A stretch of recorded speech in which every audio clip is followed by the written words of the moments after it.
안녕하세요. 이제는 저도 학창 생활이 아른하게 멀리 기억되는 나이가 되었네요. 아마 여러분들도 저도 학교 다닐 때 가장 기다려지는 시간은 바로 점심시간이었을 거예요. 저는 60대 여성이랍니다. 60년대 말과 70년대 초에 초등학교를 다녔어요. 그 시대 모두 가난한 시대였죠. 도시락을 못 사오는 친구들도 적지 않았어요. 그리고 도시락 반찬 이래야 병에 따로 담긴 김치, 그리고 멸치볶음, 조금 더 좋은 날은 오뎅볶음 정도였죠. 커다란 양철 도시락도 기억나요. 요즘이야 밀폐 용기다 뭐다 해서 물기 하나도 새지 않는 그릇들이 많지만 그때야 어디 그랬나요? 작은 반찬통이 한켠에 있는 양철 도시락에는 늘 반찬의 물기가 밥 쪽으로 새어 나오곤 했죠. 그러면 친구들은 아예 도시락을 흔들어서 비빔밥을 만들어 먹기도 했어요. 도시락 반찬은 그 아이의 집이 얼마나 잘 사느냐 하는 척도가 되기도 했답니다. 저 초등학교 다닐 때 가장 인기 있는 반찬은 소세지 반찬이었어요. 그런데 당시로서는 소시지를 도시락 반찬으로 가지고 올 수 있는 사람은 한정되어 있었답니다. 부잣집 아이들이나 자주 싸울 수 있는 반찬이었죠. 아마 우리 세대들은 모두 기억하실 거예요. 저는 일찍이 아버지가 사업에 크게 성공하셔서 부유하게 자랐답니다. 소세지를 먹고 싶을 때마다 먹을 수 있는 축복받은 환경이었죠. 이모, 엄마한테 얘기해서 소세지 좀 많이 싸줘요. 애들이 소세지 하나씩 먹고 나면 나는 먹을 게 없어요. 애들이 먹고 싶어 하는데 한 점씩이라도 주고 싶어요. 그래, 자연이는 참 착하기도 하지. 친구들 소세지 못 주는 게 그렇게 마음에 걸렸어? 저희 집에는 당시에는 식모라고 부르던 일하는 사람이 있었답니다. 저는 그분을 이모라고 불렀죠. 이모는 어리다 할 만한 시절에 어머니가 데려오신 분이었고 음식 솜씨가 뛰어난 데다가 집안 살림을 착실하게 해서 집안에서는 누구나 신뢰하는 사람이었어요. 이 이모가 어머니에게 이 얘기를 했던가 봐요. 그런 정도는 묻지 말고 그냥 현숙이가 알아서 해. 그 정도를 뭘 묻고 그래? 더구나 아이가 착한 마음으로 그러는 걸 가지고. 다음날 저는 큰 반찬통에 소세지를 한 가닥 담아갈 수 있었어요. 덕분에 많은 아이들이 한 점씩 먹을 수 있었죠. 이모는 엄마가 굳이 참견하지 않아도 알뜰살뜰 살림을 꾸려갔답니다. 집안의 외동딸이었기 때문에 소꿉 놀이를 할 자매가 없었던 저였어요. 이 식당 이모는 또한 저의 놀이 상대도 되어주었답니다. 저는 이모가 만드는 음식이 늘 맛있었기 때문에 이모가 부엌에서 만드는 음식에 어린 나이 때부터도 관심이 많았어요. 혼자 바라보며 배우기도 했고 간단한 음식은 만드는 법을 이모가 가르쳐 주기도 했어요. 저는 이모가 만드는 음식들 중에서 전을 참 좋아했답니다.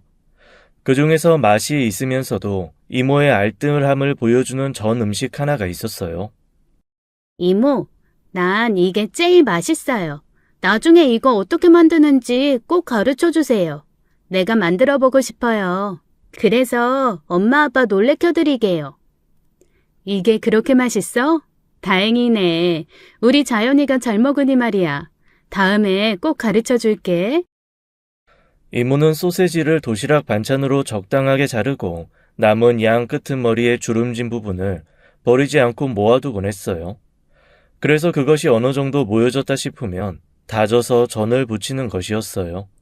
소세지만 들어가는 것이 아니라 신김치를 물에 흔들어 꼭 짜서 함께 섞어 전으로 부쳐내면 저는 그것이 그렇게도 맛있었어요. 이모는 그것을 이모의 어머니에게서 배웠다고 했어요. 이모는 머리도 좋아서 한번 가르쳐 준 것은 절대 잊지 않았고 엄마가 굳이 말하지 않아도 알아서 할 일을 찾아서 하는 사람이었어요. 당연히 어머니의 신뢰는 커져갔고 이제는 이모는 식모라기보다는 정말 제 이모로 우리 집에 없어서는 안 될 사람이 되었죠. 그렇게 솜씨 좋은 이모가 만드는 음식 중에 소세지 김치전, 그걸 도시락 반찬으로 가져가도 반에서는 인기가 좋았어요. 그래서 그것도 이모에게 부탁해 많이 싸가지고 가기도 했죠. 우리 반에서는 그 반찬을 자연인의 집 소세지 전이라고 불렀어요. 자매가 있으면 자연스럽게 하면서 잘하는 소꿉 놀이를 혼자 해야 했던 저, 이모와 요리 놀이를 하며 놀았죠. 그때 바로 그 소세지 전을 배우게 되었어요. 고사리 손으로 소세지를 잘게 다지고 김치도 잘게 다져서 이모가 가르쳐 준 대로 양념을 한 밀가루 반죽을 입혀 부쳐보았죠. 이모가 하는 것과 비슷한 맛이 나게 되었을 때 저는 정말 기뻤어요. 이모는 그것을 상에 올리면서 제가 직접 만든 것이라고 설명했고 부모님은 칭찬을 아끼지 않으셨죠. 우리 지연이는 자라서 이 현모양처가 되려는 모양이다. 이렇게 벌써 반찬을 맛있게 만드는 걸 보면 말이야. 이모가 만드는 것과 맛이 비슷하구나. 그렇게 이모한테 한 가지씩 음식 만드는 것을 배우는 일이 참 즐거웠답니다. 요리를 하는 일이 그렇게 재밌을 수 없었어요. 요리를 하는 일 다음으로 제가 좋아하는 일이 책을 읽는 일이었답니다. 어머니는 제가 많은 독서를 할 수 있도록 신경 써서 책을 골라 사주셨어요. 수많은 위인들의 전기를 어렸을 때 읽을 수 있었답니다. 한결같이 가난하게 살았던 위대한 사람들, 그 중에서도 특히 위대한 예술가들의 삶이 제게 감명을 주었어요. 그 가난과 역경 속에서도 그 사람들은 지구는 멸망해도 결코 멸망하지 않을 작품들을 세상에 남겨놓았죠. 자신이 가진 감성을 오롯이 세상에 바친 사람들이었어요. 위인들의 일기를 읽으면서 저는 어릴 때부터 사람을 어떻게 대해야 하는 것인지, 세상을 어떻게 살아야 하는 것인지 희미하게나마 깨우치게 시작했답니다. 그렇게 이모한테 요리를 배우면서 또 좋은 책들을 마음껏 읽으면서 소위 남들이 말하는 부잣집 외동딸로 저는 어린 시절을 보냈어요. 그런데 하늘은 저에게 그런 좋은 환경을 계속해서 누리게 하실 생각은 없으셨던 건가 봐요. 갑자기 닥친 불행, 어떻게 할 길이 없었답니다. 아버지가 운영하시던 회사가 부도를 맞은 것이었어요. 사정이 안 좋아진 큰 거래처 한 군데서 아버지에게 급하게 채권을 회수하겠다고 통보를 했다는 것이었죠. 그 액수는 아버지의 회사를 휘청거리게 하고도 남을 만한 액수였대요. 아버지는 어떻게든 사업을 계속 이끌어 나가시려고 하셨죠. 은행 빚 등을 끌어다 대시면서 회사를 운영하셨지만 결국은 회사는 부채만을 남긴 채 문을 닫고 말았어요. 우리가 살던 좋은 집도 팔아야 했죠. 그렇게 낭망하셨던 아버지는 술로 세월을 보내시다가 일찍 돌아가시고 말았어요. 아버지까지 그렇게 돌아가시고 나자 어머니는 어느 날부터 이상한 증세를 보이기 시작하셨죠. 자연아, 이모야, 뭐하니? 얼른 저녁 준비하지 않고 아버지 퇴근하실 시간이다. 엄마, 아빠 돌아가셨잖아요. 그리고 이모도 어쩔 수 없이 내보냈잖아요. 엄마, 제발 정신 좀 차려보세요. 얘는 멀쩡한 네 아빠가 왜 죽어? 그리고 오늘 손님 많이 오실 테니까 이모야, 준비 좀 빨리 해야겠다. 저는 엄마를 붙잡고 그냥 펑펑 울 수밖에 없었어요. 식모 이모는 우리 집을 떠나서 기숙사가 있는 공장에 취직했답니다. 이모는 우리 집에서 받은 월급을 저축해서 시집갈 미천을 마련하고 있었죠. 이모는 처음에 그 돈을 선뜻 우리 엄마 앞에 내밀었어요.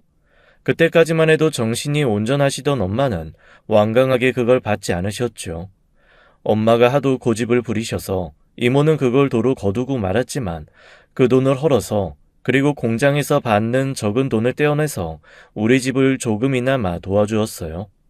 식모 이모는 그렇게 어릴 때부터 자신을 돌봐준 우리 집에 대한 은혜를 잊지 않고 있었답니다.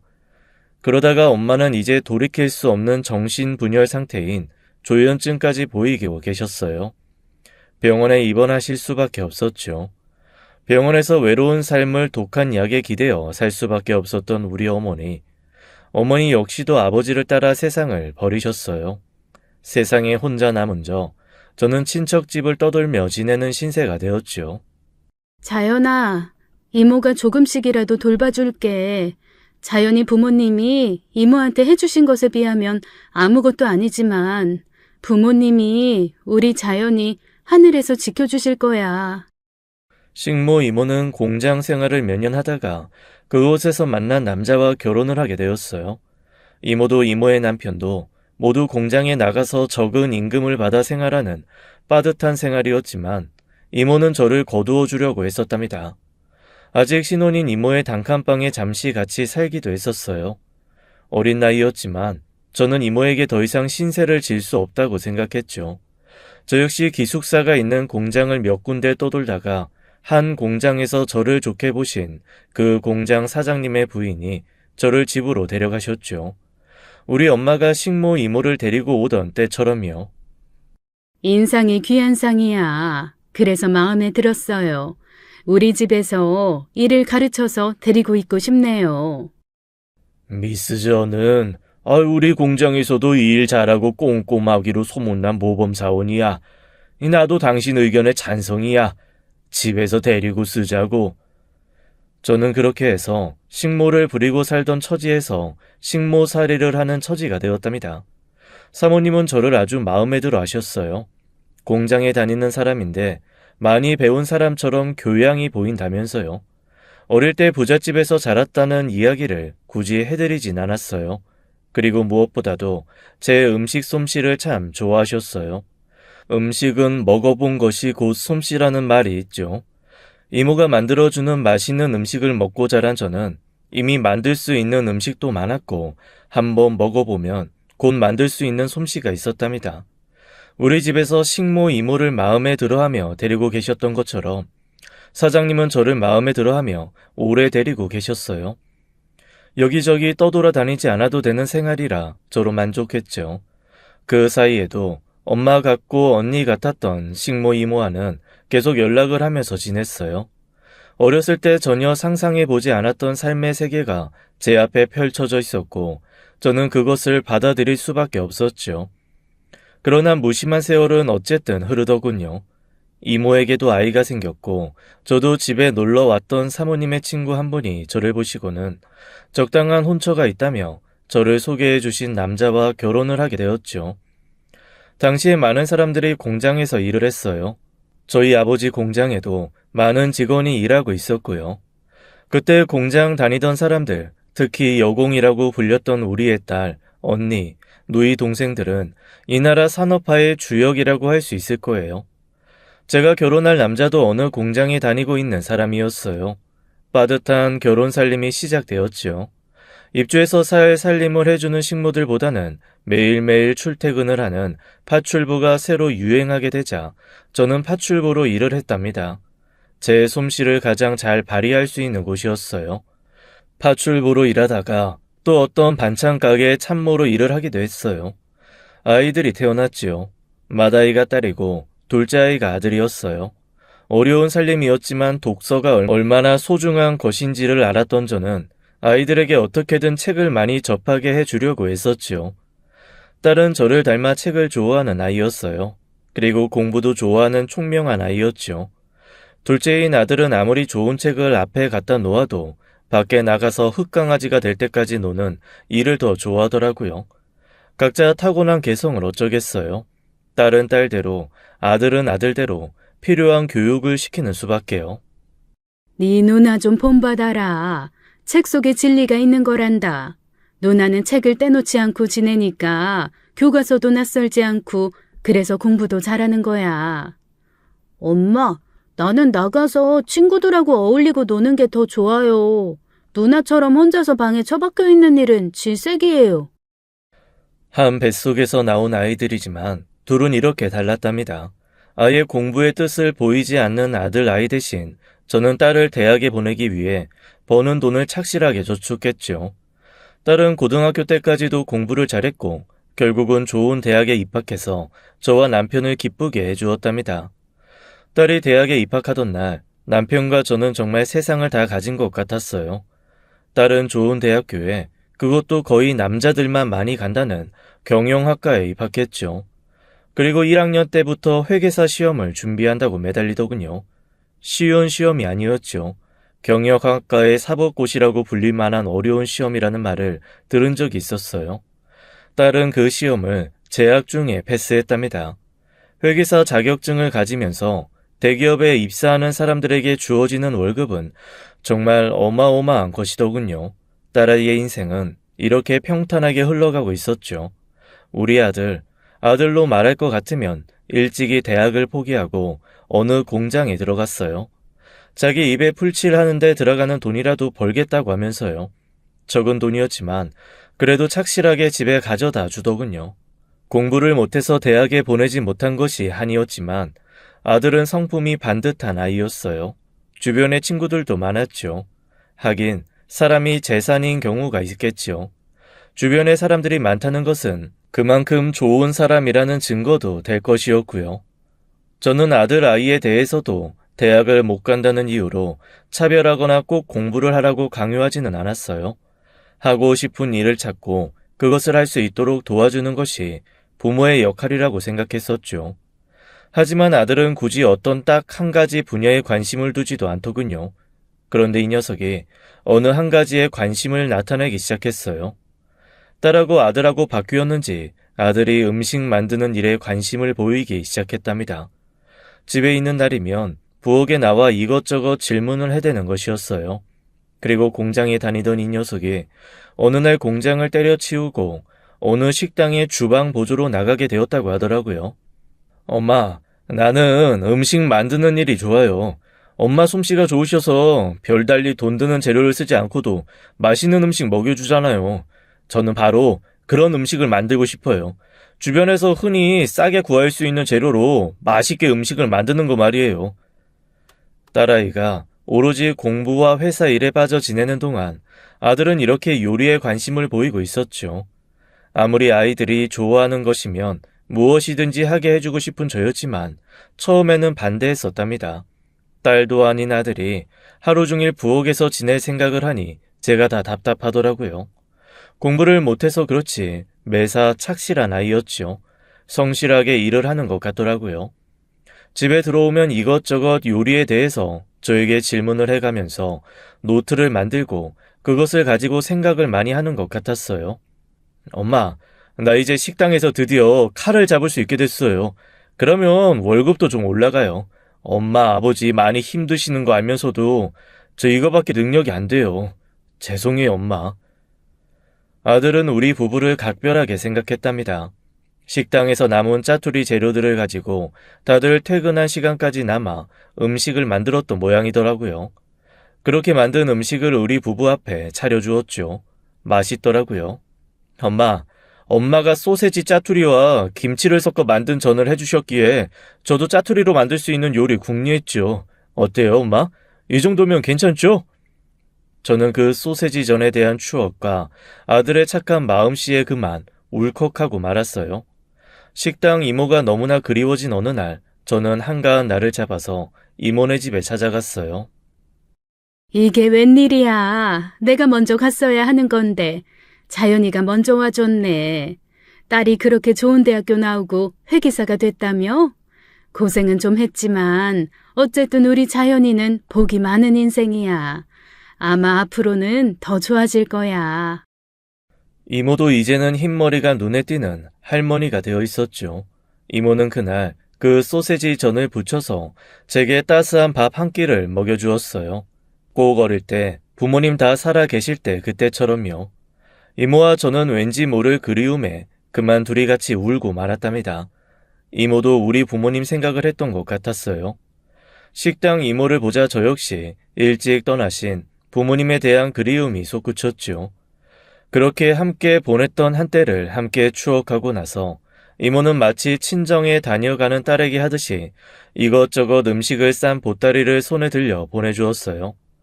집에 와서 풀어보니 소세지 전은 물론이고 제가 어릴 때 잘 먹던 음식들이 모두 조금씩 들어있었죠. 그 음식들을 보고는 저는 또 울고 말았답니다. 저도 한 음식 한다는 소리를 듣는 사람이었지만 이모가 해주는 음식은 여전히 차원이 다르더라고요. 아이들에게도 이 맛을 알게 해주고 싶었어요. 옛날에 외할아버지 외할머니 다 살아계시던 시절에 엄마 같고 언니 같은 식모이모 한 분 계셨다고 엄마가 말했지? 그분이 싸주신 음식들이다. 정말 맛있단다. 엄마는 음식을 거의 그분에게서 배웠어. 그 식모였다는 사람 요즘도 자주 만나시나 봐요? 촌스럽게 요즘 누가 이런 걸 먹어요? 소세지도 요즘은 이런 소세지 잘 안 먹어요. 비엔나나 프랑크 소세지 먹지 누가 이런 걸 먹어요? 나는 별로예요. 딸아이의 이런 반응이 무척이나 섭섭하더라고요. 아들은 요리에 관심이 있는 아이답게 감탄하면서 맛을 음미하더라고요. 먹어보면 척척 무엇이 들어갔는지 알 수 있는 경지에 내가 벌써 이르렀다니까요. 이걸 요즘 말로 절대 미각이라고 하는 거예요. 엄마 솜씨가 이분한테서 전수받은 거라고 하시더만 정말 맛있네요. 특히 이 소세지 김치전은 정말 맛있어요. 엄마 거랑 비슷해요. 딸의 무관심에 섭섭했던 제 마음이 아들의 이런 반응으로 어느 정도 따뜻해졌죠. 그렇게 두 아이가 전혀 다른 길을 가는 동안 경사가 하나 생겼어요. 딸의 결혼 이야기가 나온 것이었죠. 같은 회사에 다니는 사람이고 집안도 좋은 사람이라고 했어요. 집으로 데리고 오라고 했지만 딸은 굳이 시내의 어떤 호텔 레스토랑에서 사윗감을 우리에게 인사시키더라고요. 사윗감은 인물도 좋고 좋은 집안에서 자란 사람답게 귀티가 철철 흐르더군요. 우리 딸이 공부밖에 몰라서 살림을 잘할 수 있을지 걱정이 안 되는 것은 아니에요. 잘 양해해 주길 바래요. 하하, 어머니, 무슨 그런 걱정을 다 하세요? 이 사람이 일하는 사람이고 파출부 쓰면 되죠. 파출부도 요즘 등급이 있어서 고급 파출부 쓰면 돼요. 왠지 썩 기분 좋은 말은 아니더라고요. 저 역시 파출부로 참모로 일을 해서 아이들을 키우고 교육시켰죠. 그런데 무슨 파출부가 돼지고기나 소고기도 아니고 등급이라는 표현이 조금 거슬리더라고요. 딸아이가 제 엄마가 어떻게 해서 자신을 키웠는지 분명히 말을 했을 텐데 말이에요. 그렇게 조금 어색한 첫 인사가 끝났죠. 엄마, 결혼 준비 우리가 그냥 다 알아서 할게요. 살집부터 시작해서 사소한 것 하나까지도 엄만 신경 안 쓰셔도 돼요. 상견례도 그냥 생략해요. 아니, 결혼을 하는데 어떻게 상견례를 생략한다니? 그리고 엄연히 부모가 있는데 왜 결혼 준비를 네가 혼자 다 해? 이게 다 무슨 말인지 모르겠구나. 엄마, 나 솔직하게 말할게요. 그 사람네 엄마는 지금 나이 40이라고 해도 믿을 만큼 젊으시고 아름다우시더라고요. 솔직히 엄마 우리 키운 고생 때문이라곤 하지만 많이 나이 들어 보이시잖아요. 특히 난 엄마 그 손이 참 마음에 안 들어요. 누나, 무슨 말을 그렇게 해. 나는 우리 엄마 손이 세상에서 제일 예쁜 손이라고 생각해. 우리를 키우시느라고 온갖 고생을 마다 안 하신 손이라고. 우리 중에서도 특히 누나를 교육시키는데 온 힘을 쏟으신 부모님이셔. 어떻게 누나가 그런 말을 할 수가 있어? 평상시에 자신을 내세우는 일이 별로 없는 아들아이가 발끈하며 제 누나에게 대들더라고요. 딸의 말에 마음이 상해서 눈물이 다 나려는 중에 아들아이의 이 말은 저에게 많은 위로가 되었어요. 그렇게 딸이 자신이 말한 대로 알아서 결혼 준비를 하더라고요. 상견례만 해도 그래요. 여러 번 그렇게 하는 거 아니다 라고 말해 주었지만 말을 안 듣더라고요. 그런데 안 만나게 하는 데야 억지로 어떻게 만나겠어요. 여기저기 물어 그 집을 찾아가 볼 수도 없는 노릇이고. 엄마, 그 사람한테 동생이 외국에 나가게 돼서 그 뒷바라지로 엄마가 따라 나갔다고 얘기해뒀어요. 그러니까 그 댁에서도 이해를 하시더라고요. 저는 이제 딸이 우리를 부끄러워하고 있다는 것을 온전히 깨달았죠. 가슴속 깊은 곳에서 눈물이 솟구치면서 제가 적어도 딸 교육만큼은 제대로 못 시켰다라는 생각이 들더라고요. 네가 우리가 부끄러운지는 모르겠다만 적어도 네 아버지와 나 정직하게 세상 살면서 남에게 폐 안 끼치고 너희들 둘 먹이고 입히고 가르쳤다. 그런데 네가 우리를 부끄러워해서 상견례도 하지 말라고? 내가 널 그렇게 가르친 일이 없는데 어디서 배운 태도야? 사람마다 등급이 있잖아요. 등급이. 서로 어울리는 사람들이 있는가 하면 절대로 어울리지 않는 사람들이 있게 마련이에요. 저는 다음 순간 딸의 따귀를 힘껏 때리고 말았답니다. 등급이라는 말에도 기가 막혔죠. 사람에게 등급이 있다니요. 모든 사람이 가난하던 시절 그 부잣집에서 외동딸로 자라면서도 결코 해본 일이 없는 생각이었어요. 도시락 반찬 제대로 싸오지 못하는 아이들을 위해 소세지 반찬을 넉넉하게 싸들고 갈 생각을 했던 저였어요. 그걸 부모님도 식모 이모도 칭찬하셨고 말이에요. 그런데 딸아이가 이런 생각으로 세상을 살고 있다니 그 많은 독서는 도대체 왜 했나 싶은 생각이 들더라고요. 동화책 어렸을 때 엄마가 사주신 덕분에 많이 읽었죠. 그 동화엔 꼭 공주님이 나오고 시녀가 등장하더라고요. 저는 그때 결심했어요. 시녀가 아닌 공주님이 돼서 시녀를 거느리고 살겠다고요. 그런데 그런 생각이 어디가 어때서 이렇게 저를 때리시기까지 하는 거예요? 정말 제대로 된 공주라면 백성이 가엾은 것도 보이는 법이지. 너를 정말 어떡하면 좋으냐. 하긴 누구 탓을 하겠니. 그저 공부 잘한다는 것 하나만으로 모든 것을 덮고 넘어간 우리의 책임이지. 그래, 결혼식엔 가도 되겠니?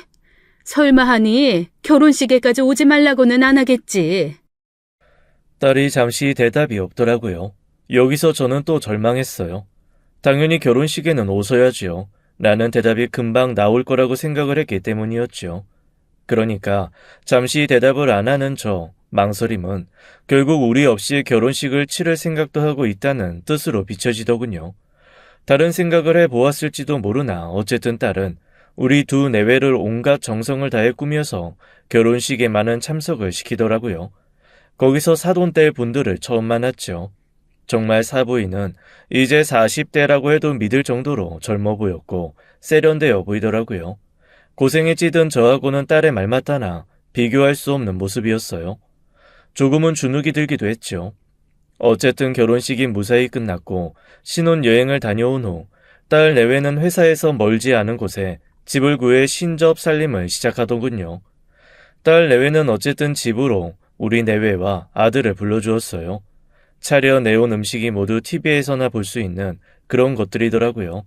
스테이크, 스파게티, 그리고 우리가 아는 그 소세지 말고 독일식 수제 소세지, 그리고 와인과 안주로 구멍이 숭숭 뚫린 치즈를 내주더라고요. 우리 내외와 아들은 거의 처음 먹어보는 음식에 당황도 했지만 어쨌든 내주는 대로 잘 먹고 왔죠. 나는 엄마가 차려주시는 국에 김치 없이는 어째 먹은 것 같지가 않더라고요. 엄마, 우리 집에 가서 국 데워서 김치랑 한 그릇 더 먹고 자요. 그리고 제가 소세지전 한번 부쳐볼게요. 며칠 전에 제가 냉장고에 식당에서 쓰던 짜투리들 갖다 놓았어요. 착한 녀석. 제 마음을 다 알고 있더라고요. 집에 와서 아들이 뚝딱하고 소세지전을 부쳤어요. 거의 경지에 이른 것 같다고 칭찬해 주었죠. 그렇게 딸네 집에서 먹은 음식이 느끼했던 우리는 국과 밥을 말아 김치를 얹어 한 그릇 비운 후 잠자리에 들었답니다. 그리고 나서 딸로부터는 연락도 없더라고요. 아무리 좋아는 다른 생각을 가지고 있는 딸이었지만 자식이 뭔지 정말 무슨 일이 생겼나 싶어서 전화를 먼저 해보았어요. 엄마, 나 지금 되게 바빠요. 윗분이 부르세요. 빨리 가봐야 돼요.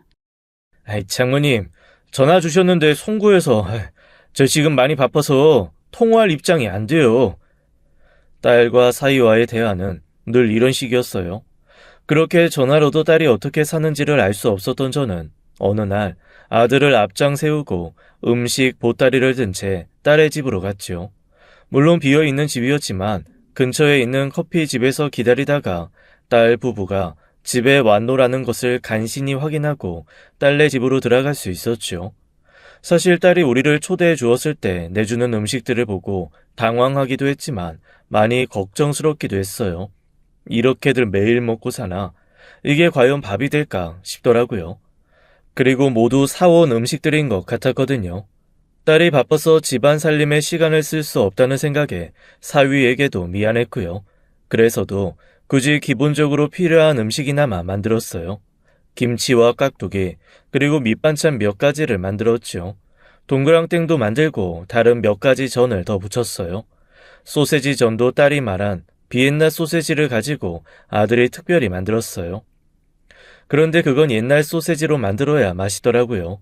비엔나 소세지는 왠지 비닐까지 같이 씹는 것 같다는 생각이 들었지만 딸이 옛날 소세지는 싫다고 했기에 우리 집 특식이나 마찬가지였던 그 음식을 소세지 종류만 바꿔서 아들이 솜씨를 부려서 만든 것이었죠.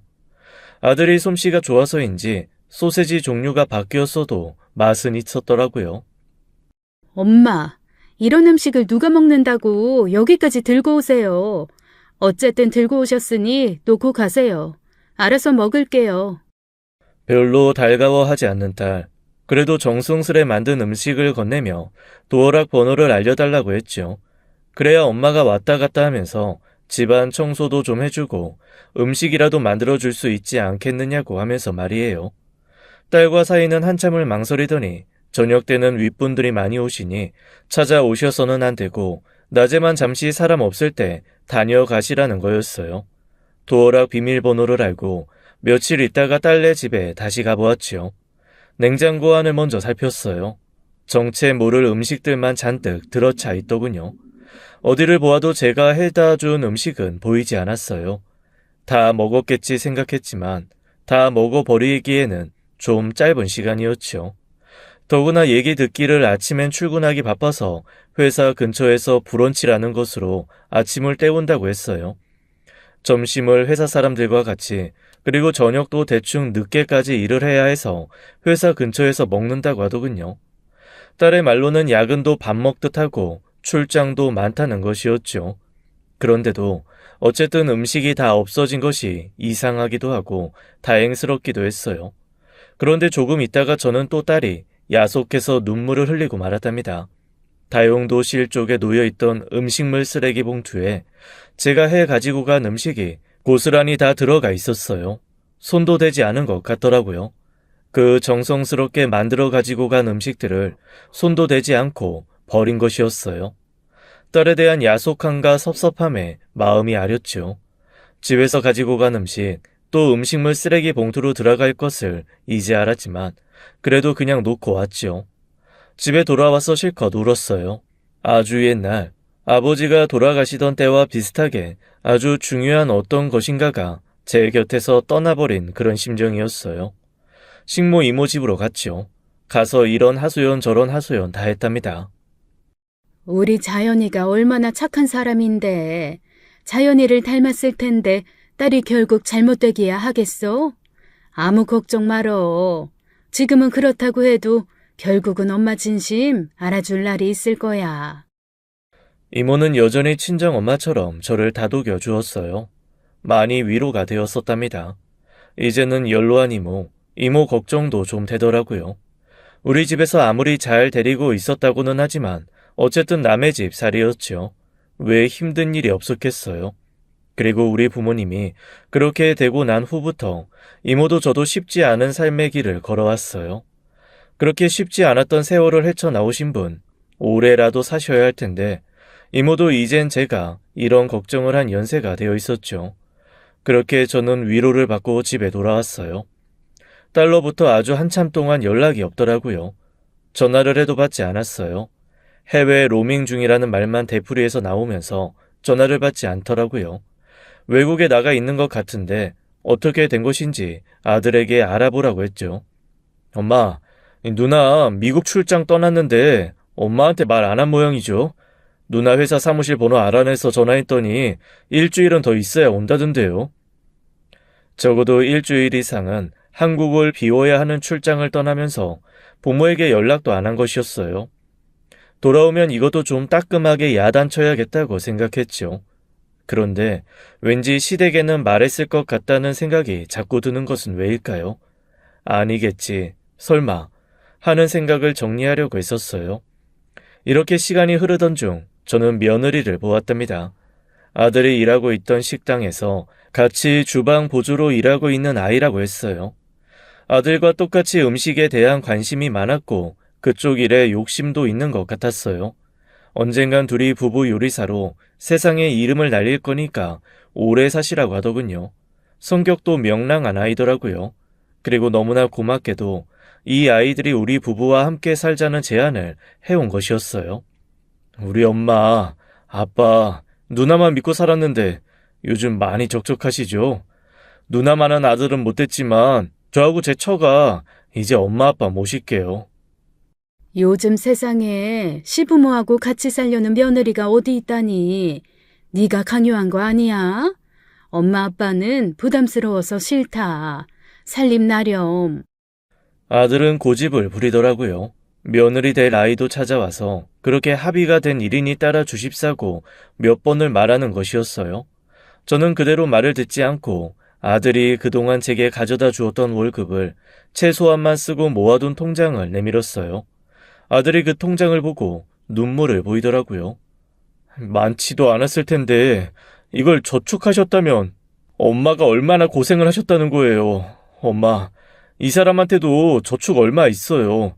우리 이 집 팔아서 큰 집 사서 넉넉하게 살아요. 네? 결국은 우리 부부가 지고 말았지요. 아이 둘을 키우면서 결국 이 아이들이 아픈 손가락이 될 것이라고 생각했었죠. 그런데 어느새 전혀 걱정을 하지 않았던 딸이 제 아픈 손가락이 되고 말았어요. 며느리는 결혼을 하자마자 바로 아이를 가졌어요. 입덧을 하는 며느리를 도와주고 딸처럼 보살펴 줄 수 있는 그 상황이 너무 재미있고 즐겁더라고요. 10달이 지난 며느리는 아들을 꼭 닮은 손주 녀석을 우리에게 안겨주었죠. 내 아빠처럼만 착하게 자라렴 속으로 생각하며 손주 녀석을 조심스럽게 받아 안았어요. 딸아이가 첫 아이인데 아우에게서 먼저 손주를 보았다는 것이 또 좀 마음에 걸렸죠. 그래도 굳이 바쁘다는 아이에게 전화를 걸어서 물어보았어요. 좋은 소식은 없니? 사돈댁에서도 기다리시지 않겠니? 아무리 일이 바쁘다지만 이제 애 가질 생각도 해야지. 너희들 결혼한 지 거의 2년이 되어오는 셈이야. 아우는 벌써 아이를 보았는데 딸인 네가 더 늦는다니 걱정이구나. 엄마, 우리 지금 그런 거 생각할 겨를 없어요. 조금이라도 더 일하고 윗사람들 눈에 띄어서 승진해야 돼요. 아이 키울 경황이 어딨어요. 낳기만 하렴. 키우는 건 내가 키워줄 테니. 키워줄 사람 걱정 때문에 그런다면 말이다. 딸은 아이를 가진 10달은 또 어떡하냐며 자신들이 목표한 일을 이루기 전까지는 아이를 갖지 않기로 사이와 말이 다 되었다고 하더라고요. 야근을 밥 먹듯 하고 출장을 옆집 드나들듯 하는 아이들이 참 걱정되었어요. 그러니 아이가 생길 틈도 없겠다 싶더라고요. 사위에게 전화를 걸어보면 거의 야근이 있다는 것이었어요. 몇 번 4, 5인분 정도 되는 도시락을 싸가지고 사위의 사무실에도 찾아갔었지요. 사위는 사무실에서 멀찍이 떨어진 곳에서 저를 만났고 음식을 가지고 들어갔어요. 엄마, 음식 가지고 이 사람 찾아갔었어요? 엄마, 그거 하시지 마세요. 그래도 야근을 그렇게 하면 집밥이 필요할 텐데 도시락이나 시켜 먹을 것 같아서 그랬다. 왜, 싫다든? 엄마, 우리 저녁이면 회사에서 시켜주는 고급 일식 도시락 먹어요. 그러니까 걱정하지 마시고 제발 음식 가지고 회사에 오지 좀 마세요. 네? 딸이 이렇게 섭섭한 말을 아무렇지도 않게 하고는 전화를 끊어버리더라고요. 그리고 나서 또 1달 가까이 연락이 없는 딸 부부에게 전화를 걸어보았죠. 딸은 집에 있더라고요. 그런데 사위는 또 야근이라지요. 아무리 돈 많이 주는 회사라지만 참 사람 많이 부려먹는다 싶더라고요. 아무리 오지 말라고 했지만 안 가볼 수가 없더군요. 며칠째 야근이라고 딸이 말했었거든요. 집밥 한 번이라도 먹이고 싶다는 생각에 집에서 아니면 먹을 수 없는 음식들을 솜씨를 부려서 만들었어요. 우리 집의 특식인 그 소세지전과 동그랑땡도 정성스럽게 담아서 사위의 회사 사무실로 찾아갔지요. 웬일인지 그날은 사무실도 통하는 문들이 모두 열려 있더라고요. 그래서 사위의 책상으로 직접 갈 수 있었어요. 사위가 일하는 사무실은 정말로 넓더군요. 그런데 야근을 하는 사람은 마침 4명 정도 보이더라고요. 4, 5인분을 준비해 왔으니 잘 됐다 싶더군요. 이게 무슨 고생인가.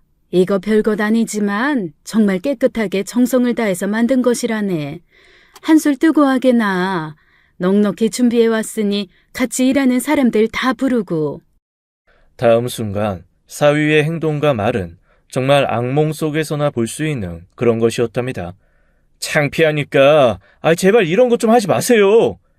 사위는 이렇게 말하고는 제가 책상 위에 놓은 도시락 가방을 옆으로 확 밀더라고요.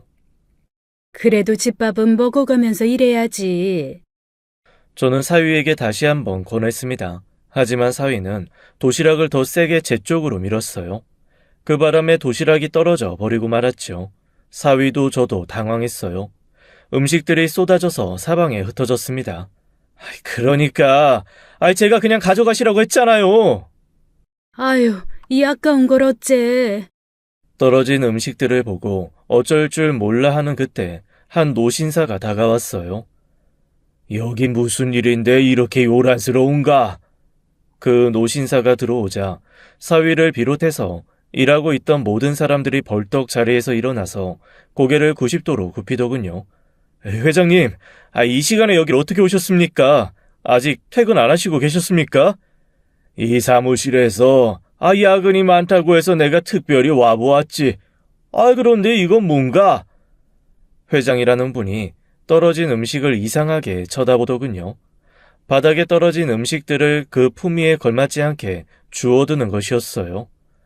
이건, 우리 어머니만 만드시는 음식인데, 이걸 어떻게 누가 이걸, 만드신 건가? 회장이 집어든 음식은 바로 소세지 전이었어요.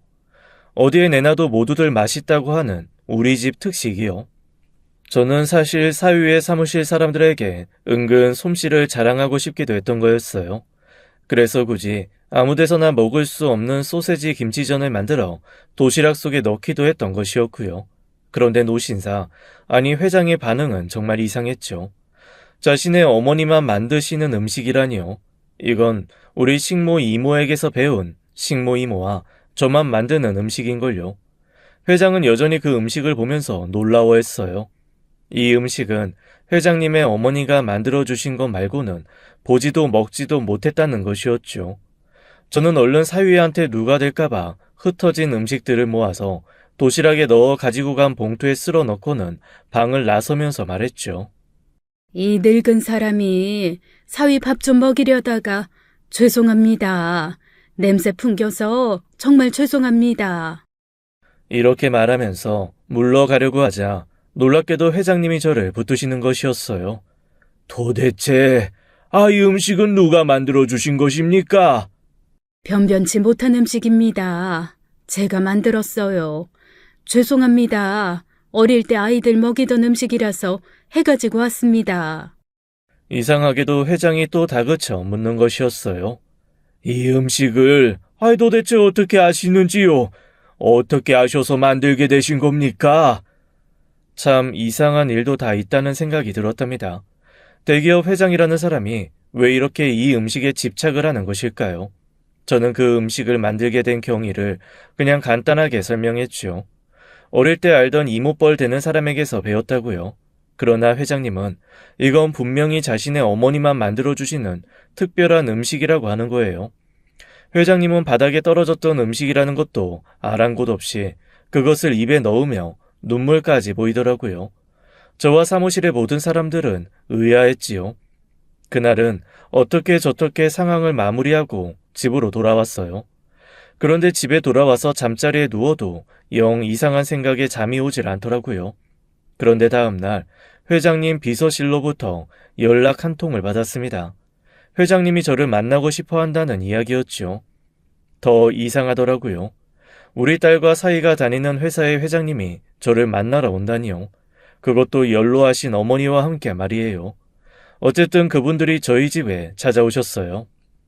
다짜고짜 모르는 사람이 들이닥쳐서는 이런 질문해서 정말 미안해요.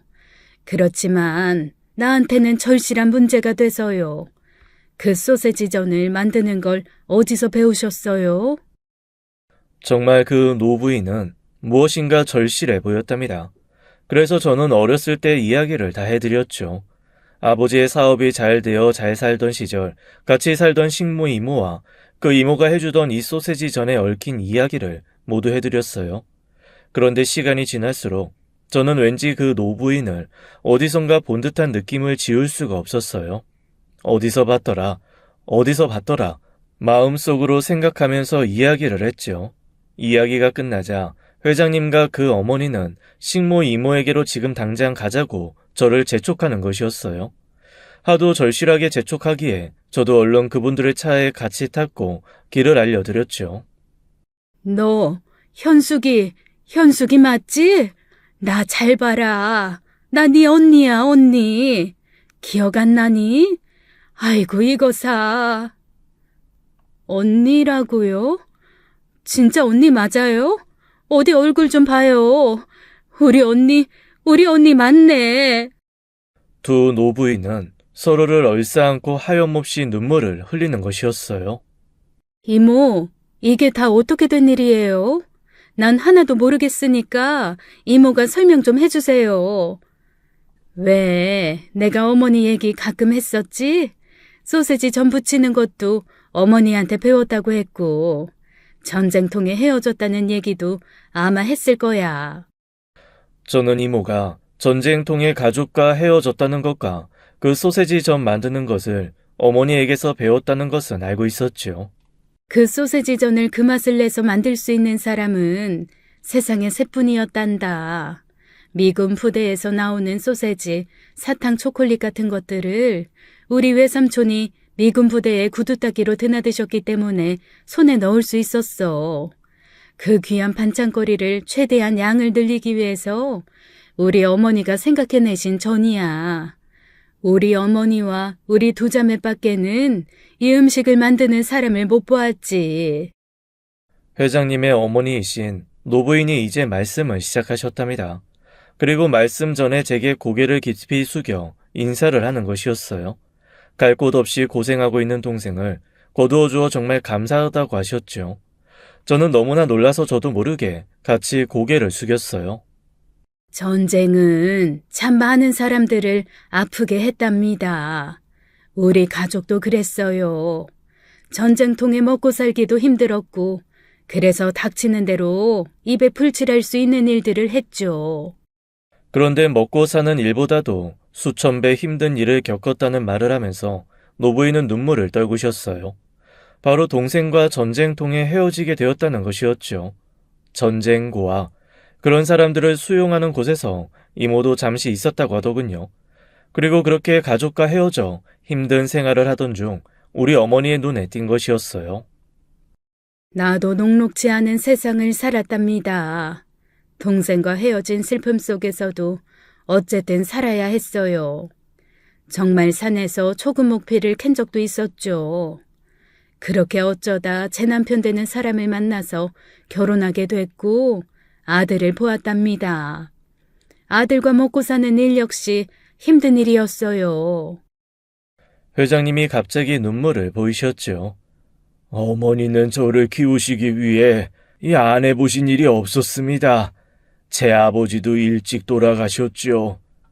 그러면서 회장님은 옛날 이야기를 마치 책을 읽듯 들려주는 것이었어요.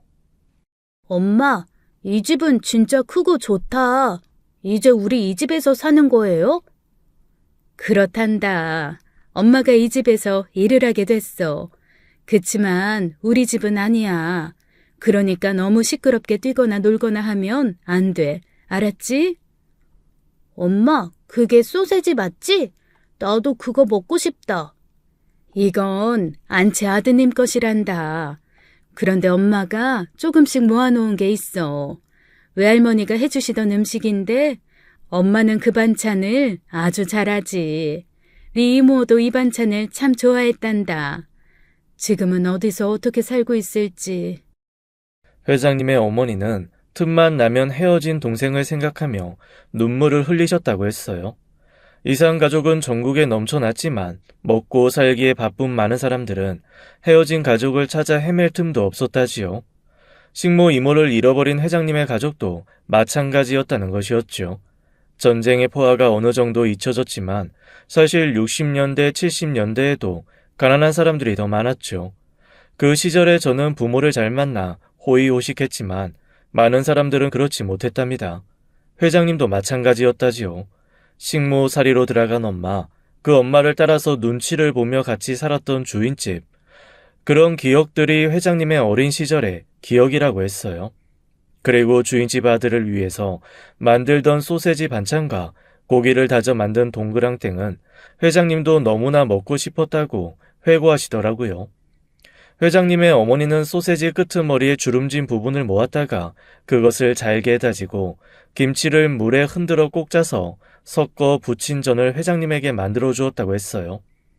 미군 부대에서 흘러나온 소세지 가지고 회장님의 외할머니가 되시는 이 노부인의 어머니가 양을 늘리기 위해 하셨던 방법을 그대로 배운 것이었죠. 그 음식은 그래서 회장님의 외할머니와 그 따님이신 회장님의 어머니, 그리고 식모, 이모 이렇게 셋밖에 모르는 음식이 되었다고 했어요.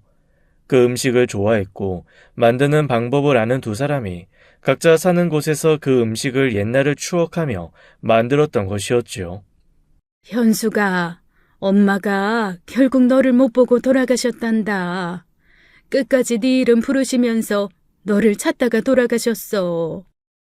그 어머니에게 잃어버린 자식의 존재가 어떤 것이었겠어요. 그 아픔에 정말로 같은 엄마인 제게 와닿는 것 같았습니다. 귀하신 아가씨, 제 동생을 거둬주신 너무 고마우신 집안의 따님이신데 이렇게 고생하고 사셨다는 걸 진작 알았더라면 정말 미안하고 고맙습니다. 도와드리지 못했습니다. 정말 미안합니다. 저는 식모 이모가 저에게 어떤 존재였는지를 설명해 드렸어요. 친정 부모님들도 모두 일찍 돌아가신 마당에 이모는 마치 친정 어머니 같은 분이었으며 세상에 계셔 주신 것 자체가 바로 고마운 일이었다고 말씀드렸죠. 그렇게 눈물의 상봉이 끝나고 얼마 안 되어 식모 이모님은 회장님 댁 바로 옆집으로 이사를 가게 되었다고 했답니다. 이제 두 분 다 연로하신 상황이었어요. 같이 못다한 세월을 메우기 위해서라도 회장님이 바로 옆집에 모셨다지요. 그리고 제게 더 놀라운 소식이 전해졌어요. 회장님 식품 회사를 준비 중이었는데 그곳 메뉴를 개발하는 일에 총괄할 사람으로 저를 지목해 주셨죠. 저는 많이 배우지 못한 사람이라 그 일에 어울리지 않는다고 사양했어요. 형편 때문에 아이 학교를 많이 다니시지 못하셨다는 것을 들었습니다. 그러나 그 부잣집 외동딸로 사실 때 맛있는 반찬을 그부들에게 먹이겠다는 생각을 그 나이에 누가 하겠습니까? 사업도 결국 사람의 문제입니다. 사람을 얼마나 포용하고 사랑할 줄 아느냐가 제일 중요한 문제라고 생각합니다. 어머니도 저를 그렇게 가르치며 키우셨어요. 그리고 제 아들이 요리에 관심이 있어하며 그쪽에 재주를 보인다는 것과 천성이 착한 아이라는 것을 알고 새로 만들어지는 식품 계열사에 특채해 주시기로 약속했죠. 그리고 또 한 가지, 회장님은 모든 사람들이 잊고 있던 중대한 사실에 대한 조사를 시작하셨다는 이야기를 들었어요. 바로 회장님이 사위의 사무실에서 저를 만나고 그 전을 보면서 놀라시던 날의 그 상황에 대해서 말이에요. 음식은 사방에 흩어져 뒹굴고 있었고 누가 보기에도 평범한 상황은 아니었죠. 사무실에 있던 사람들이 회장님에게 그 상황을 설명해드린 모양이었어요. 그리고 제 딸과 사위의 평판도 들으신 것 같았죠. 회장님은 제 부모를 부끄러이 여기는 딸과 사위에 대해 모두 알게 되셨다고 했습니다. 회장님, 철없는 것들이 잘못 알고 저지른 일들입니다. 제가 교육을 잘못 시킨 탓이에요. 저를 탓하시고 딸과 사위를 용서해 주세요. 그 어려운 상황에서 자신을 그렇게 훌륭하게 교육시켜준 부모에 대한 고마움을 모르고 부끄러워했다는 사실, 그 자체에 대해서 무조건 덮으실 일은 아닙니다. 그건 그 사람들을 위해서라도 바로 잡아주어야 한다고 생각합니다, 어르신. 그러면서 자신에게 그 사람들을 맡겨달라고 했죠. 아래부터 하나하나 다시 가르치며 쓰겠다고요. 멀리 지방의 계열사에서부터 인성을 쌓으며 차근차근 진급해 오라며 딸과 사이를 내려보냈어요. 저는 곰곰 생각해 보았죠. 제가 딸의 생각을 알고 뺨을 힘껏 때려주던 그 상황이 더욱 생각났죠. 그래요. 회장님의 생각에 저는 동의하지 않을 수 없었답니다. 아직도 정신을 못 차렸는지 딸과 사이는 제게 하루에도 몇 통씩 전화를 걸고 거의 하루에 한 번씩 찾아와서 잘 보이려고 하더군요. 생전 그런 일이 없었는데 귀한 과일이라며 직접 깎아서 입에 넣어주기도 하면서 말이에요. 그리고 동생 하나 있는 건 그야말로 손끝에 박힌 작은 가시로도 취급하지 않았던 동생에 대한 태도도 180도로 달라지더군요. 아이들의 이런 행동을 보면서 저는 아프지만 회장님의 견해를 받아들여야 한다는 생각을 다시 한번 하게 되었답니다.